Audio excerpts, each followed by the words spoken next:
பேராசை நினைவிருப்பவர்.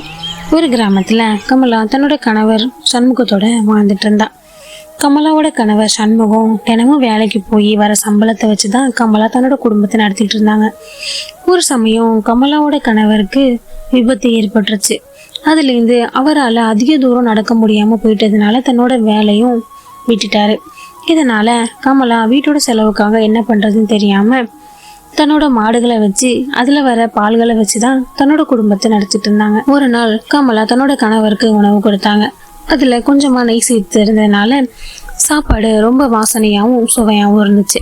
இதை சாப்பிட்டு கமலாவோட கணவர் சண்முகம் கமலாட்ட இப்படி சொன்னாரு. கமலா, எனக்கு ஒரு யோசனை. நீ ஏன் நெய் விற்க கூடாது? உன்னோட நெய் ரொம்பவே நல்லா இருக்கு. கண்டிப்பா எல்லோருக்கும் உன்னோட நெய் பிடிக்கும் இப்படின்னு சொன்னதை கேட்டு கமலாவுக்கும் இது நல்ல யோசனையா இருந்தது. ஏன்னா கமலாட்ட பசுமாடுகள் இருந்தது. அதுலேருந்து வர பாலை வச்சுதான் தயிர் போட்டு நெய் எடுப்பான். இதனால அவளுக்கு அது சுலபமா இருக்கும்னு நினைச்சு தன்னோட கணவர்கிட்ட இப்படி சொன்னான். சரிங்க, நான் நாளையிலேருந்து நெய் விற்க போறேன். இப்போ நெய் அதிகம் தயாரிக்கிறேன் அப்படின்னு சொல்லிட்டு கமலா போயிட்டா. அடுத்த நாள் காலையில நெய் விற்க கிளம்பிட்டான். தன்னோட கணவர்கிட்ட இப்படி சொன்னான். என்னங்க, நான் போய் நெய் வித்துட்டு வரேன். நீங்க பசிச்சா சாப்பிடுங்க. சாப்பாடுகளை கிட்டதான் வச்சிருக்கேன். உடனே கமலாவோட கணவர் இப்படி சொன்னாரு. சரி கமலா, கவனமா போயிட்டு வா. கமலா நெய் விற்க கிளம்பிட்டான். நெய் வாங்கிக்கோங்க, சுத்தமான சுவையான பசுமாட்டு நெய் வாங்கம்மா வாங்க இப்படின்னு சொல்லி கமலா நெய்களை விற்க ஆரம்பிச்சா. அப்போ போற வழியில ஒருத்தவங்க, நெய் விற்கிறவங்களே இங்கே வாங்க, எனக்கு கொஞ்சம் நெய் கொடுங்க இப்படின்னு சொல்லி நெய் வாங்கிக்கிட்டாங்க. அப்படியே கொஞ்சம் நெய்களை கமலா வித்துட்டான். முதல் நாளுங்கிறதுனால அன்னைக்கு கொஞ்சம் தான் நெய் வித்தது. சரி, இதுக்கு மேல யாரும் வாங்க மாட்டாங்க, நாம வீட்டுக்கு போயிடலாம் அப்படின்னு சொல்லி வீட்டுக்கு கிளம்பிட்டான். வீட்டுக்கு போய் கமலா தன்னோட கணவர்கிட்ட இப்படி சொன்னான். என்னங்க, இன்னைக்கு 200 ரூபாய் சேர்ந்துருக்கு. உடனே கமலாவோட கணவர் இப்படி சொன்னாரு. பரவாயில்லையே, முதல் நாள் இவ்வளவு வந்தது சரி, நாளைக்கு இன்னும் நிறைய வாங்குவாங்க இப்படின்னு சொன்னதை கேட்டு கமலா ரொம்பவே சந்தோஷப்பட்டா. அடுத்த நாளும் கமலா நெய் விற்க கிளம்பிட்டான். இதையெல்லாம் கமலாவோட பக்கத்து வீட்டுல இருக்க நந்து பார்த்துட்டு இருந்தா. அவளுக்கும் நெய் விற்கலாம்னு ஆசை வந்துடுச்சு. உடனே அவ இதை தன்னோட கணவர்கிட்ட சொன்னான். பிறகு கம்மி காசுகளுக்கு நெய்களை வாங்கி அதுல நிறைய எண்ணெய்களை கலந்து அந்த நெய்களை 40 ரூபாய்க்கு விற்க ஆரம்பிச்சாங்க. அதுல நிறைய எண்ணெய்களை கலந்து அந்த நெய்களை கமலா விட 10 ரூபாய் கம்மியா வச்சு கொடுக்க ஆரம்பிச்சிட்டாங்க. இதனால கமலா கிட்ட யாரும் நெய் வாங்கறது இல்ல, நந்து கிட்ட நெய் வாங்க ஆரம்பிச்சிட்டாங்க. அன்னைக்கு கமலா வீட்டுக்கு வந்து தன்னோட கணவர்கிட்ட இப்படி சொன்னான். என்னங்க, இன்னைக்கு நம்ம நெய்களை யாரும் வாங்கல. நான் எப்பவும் 50 ரூபாய்க்கு கொடுப்பேன். நந்துவும் இப்போ நெய் விற்கிறதுனால நந்து 40 ரூபாய்க்கு தான் கொடுக்குறான். ஆனா இது எப்படி அவங்களுக்கு லாபம் வருதுன்னு தெரியல இப்படின்னு கமலா தன்னோட கணவர்கிட்ட சொல்லிட்டு இருந்தா. இது கேட்டு சண்முகம் இப்படி சொன்னாரு.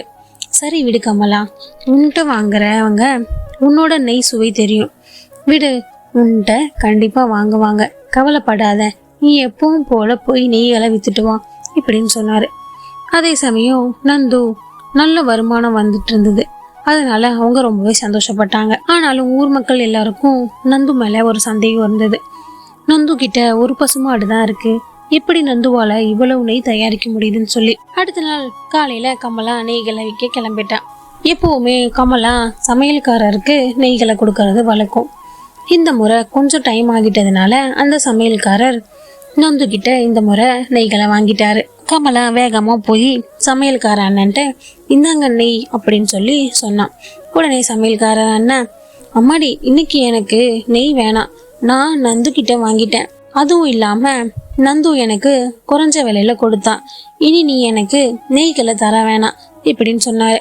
உடனே கமலா ரொம்பவே கஷ்டத்தோட திரும்பி வீட்டுக்கு கிளம்பிட்டான். பிறகு அந்த சமையல்காரர் கல்யாண வீடுகளுக்கு உணவுகளை செஞ்சு கொடுப்பாரு. இந்த முறை உணவுகளை செஞ்சு கொடுக்க ஆரம்பிச்சாரு. ஆனா அதுல கமலாவோட நெய்க்கும் பதில் நந்தோட நெய்களை சேர்த்துக்கிட்டாரு. உணவுகளை சாப்பிட்டு கல்யாணத்து வீட்டுல வந்தவங்களுக்கு உடம்பு சரியில்லாம போனதா சமையல்கார அண்ணனுக்கு தெரிய வந்தது. ஆனா இதையெல்லாம் அவரு பெரிய விஷயமா எடுத்துக்கல. பிறகு அடுத்த 2 நாள் கழிச்சு அந்த ஊர் தலைவரோட வீட்டுல ஃபங்க்ஷன் வச்சதுனால அங்கேயும் சமையல் சமைச்சு கொடுத்தாரு. அந்த உணவுகளை சாப்பிட்டு அங்க இருந்த ஒருத்தவர், சமையல்கார அண்ணன், எப்பவுமே உன்னோட சமையல் இப்படி இருக்காதே, இந்த முறை ஏன் சாப்பாடு ஒரு மாதிரி இருக்கு, என்னாச்சு உங்க சாப்பாட்டுக்கு இப்படின்னு சொல்லி கேட்டாரு. உடனே சமையல்கார அண்ணனுக்கும் ஒரு சந்தேகம் வர ஆரம்பிச்சிடுச்சு, எதனால நம்மளோட சாப்பாடு இப்படி இருக்குன்னு சொல்லி. பிறகு அந்த உணவுகளை சாப்பிட்டவங்களுக்கும் வயிறு சரியில்லாம போனதை நினைச்சு சமையல்கார அண்ணனுக்கு ஒரு சந்தேகம் வர ஆரம்பிச்சிருச்சு, இதெல்லாம் நந்துவோட நெய்களால தான் ஆகுதோ அப்படின்னு சொல்லி. இதை கேட்க சமையல்கார அண்ணன் நந்துவோட வீட்டுக்கு போனாரு. அப்போ நந்து தன்னோட கணவர்கிட்ட இப்படி சொல்லிட்டு இருந்தான், என்னங்க, நாளைக்கு வேண்டிய நெய்களை பண்ணிட்டீங்களா, இன்னைக்கு எத்தனை எண்ணெய்களை நெய்களோட கலந்தீங்க இப்படின்னு கேட்டா. உடனே நந்துவோட கணவர் இப்படி சொன்னாரு, நந்து, எப்பவும் போல இன்னைக்கும் 4 பேக்கெட் கலந்துருக்கேன், போதுமா இல்லை இன்னும் அதிகமா கலக்கட்டுமா? நந்து இப்படி சொன்னான், போதுங்க, இதை நாளைக்கு வித்தாலே நமக்கு நிறைய காசுகள் கிடைக்கும், நல்ல நெய்களை நம்ம இவ்வளோ கம்மியாக கொடுக்குறோம்னு நினச்சி எல்லாரும் நம்மள்கிட்ட வாங்குறாங்க, பாவம். ஆனால் கமலாவோ ரொம்ப சுத்தமான நெய்களை தன்னோட வீட்டிலையே செஞ்சு நம்மளை விட 10 ரூபாய் தான் அதிகம் வச்சு கொடுக்குறா. ஆனால் மக்கள் அந்த 10 ரூபாய் லாபத்தை பார்த்து நம்மள்கிட்ட வாங்குறாங்க, பாவம் அந்த கமலா இப்படின்னு சொன்னது எல்லாத்தையும் அந்த சமையல்காரனை கேட்டுட்டு உடனே அவர் நந்துக்கிட்ட இப்படி சொன்னாரு, நீங்க பண்ண தப்புக்கு உங்களுக்கு நல்ல பலன் கிடைக்கும். பாவம் கமலா எவ்வளவு கஷ்டத்துல இருந்தாலும் உங்களை மாதிரி போய் சொல்லி விற்கணும்னு நினைச்சது கிடையாது இப்படின்னு சொல்லிட்டு சமையல்காரனை அங்கிருந்து கிளம்பிட்டாரு. நேரா ஊர் தலைவர்கிட்டையும் அங்க இருக்க மக்கள்கிட்டையும் நந்துவோட கணவரும் ஏமாத்தி தான் நெய்களை விற்கிறாங்க, சுத்தமான நெய் கிடையாது, அதுல எண்ணெய்களை கலந்து தான் விற்கிறாங்க அப்படின்றத ஊர் மக்கள்கிட்ட சொல்லிட்டாங்க. அப்போத்துலேருந்து நந்து கிட்ட நெய் வாங்குறத எல்லாரும் நிறுத்திட்டாங்க. ஆனா நந்து திருந்தி இந்த முறை சுத்தமான நெய்களை அவளோட வீட்லயே செஞ்சு கொடுத்தான். ஆனாலும் யாரும் அவளை நம்பல. நந்து இப்போ தன்னோட தவற உணர்ந்தா. ஆனா இப்போ எல்லாரும் கமலாட்ட நெய்களை வாங்க தொடங்கினாங்க. ஆனா கமலா இப்போ ஊர்களுக்கு எடுத்துட்டு போகல. ஊர் மக்களே கமலாவோட வீடு தேடி வந்து நெய்களை வாங்கிக்கிறாங்க. கமலா வீட்டுக்கு முன்னாடி சின்ன கடை போட்டு அங்க நெய் விற்க தொடங்கினா. இந்த முறை நெய் வாங்குறவங்களுக்கு இலவசமா மோரும் கொடுத்து அனுப்புனா. இந்த கதையிலேருந்து என்ன தெரிஞ்சுக்கலாம்னா, நம்ம மற்றவங்கள பார்த்து பொறாமப்பட்டு அவங்க பண்ற வேலையை பண்ணணும்னு நினைக்க கூடாது. நம்மளால என்ன வேலை பண்ண முடியுமோ அதுதான் செய்யணும். நம்ம மேல ஒருத்தர் நம்பிக்கை வைக்கிறாங்கன்னா அதை கடைசி வரைக்கும் தக்க வச்சுக்கணும். அப்படி நம்ம மேல உள்ள நம்பிக்கை போயிடுச்சுன்னா நம்ம அவங்களுக்கு எவ்வளவு உண்மையா இருந்தாலும் நம்ம மேல நம்பிக்கை வராது. அதனால எப்பவுமே போய் சொல்லக்கூடாது. இந்த ஸ்டோரி உங்களுக்கு பிடிச்சிருந்துச்சுன்னா நம்மளோட சேனலை சப்ஸ்கிரைப் பண்ணிக்கோங்க, பெல் ஐக்கான் கிளிக் பண்ணி ஆள்னு கொடுத்துக்கோங்க. தேங்க்ஸ் ஃபார் வாட்சிங். இன்னொரு ஸ்டோரியில் மீட் பண்ணலாம். பாய்.